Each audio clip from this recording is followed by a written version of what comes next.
শুভ সকাল বন্ধুরা। আজ শ্রাবণ মাসের তৃতীয় সোমবার। তো আজকে আমি আবার চলে আসলাম আরেকটা ভোগ প্রসাদ নিয়ে। আজ আমি সুজির রসমালাই বানিয়ে ভোগে দেব। তো এখানে আমি দুধের মধ্যে একটু ঘি, তারপর চিনি আর সুজিটা অ্যাড করে দিলাম। তারপর সুজিটাকে ভালো করে রান্না করতে হবে, একদম যখন শুকিয়ে আসবে তখন নামাতে হবে। নামিয়ে দেখো, আমি এবারে একটু ঠান্ডা করে নেব সুজিটা। তারপর এটার মধ্যে আমি আরেকটু মিল্ক পাউডার ছড়িয়ে দেব, তাহলে খুব ভালো হয় আর নরমও হয় খেতে।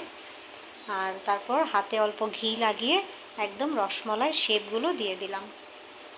এখানে আমি কড়াইতে আবার দুধ বসিয়ে দিয়েছি, একটু মিল্ক পাউডার দিয়ে দিলাম।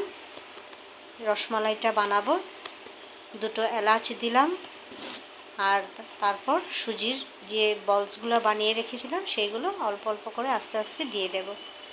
আর এটাকে আমি ফুটতে দেব এবারে 20 মিনিটের মতন করলেই হয়ে যায় রসমালাইগুলো রেডি। ওপর থেকে একটু আমি কাজু বাদাম কুচি দিয়ে দিলাম। আর ভালো করে ফুটে উঠলেই একদম রেডি হয়ে যাবে।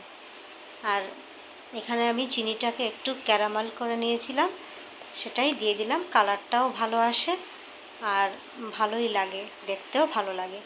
তো আমার রসমালাইগুলো একদম রেডি হয়ে গেছে, ঠান্ডা করে নিয়েছি। তারপর ওপর থেকে একটু কিশমিশ দিয়ে দিলাম। আর আমার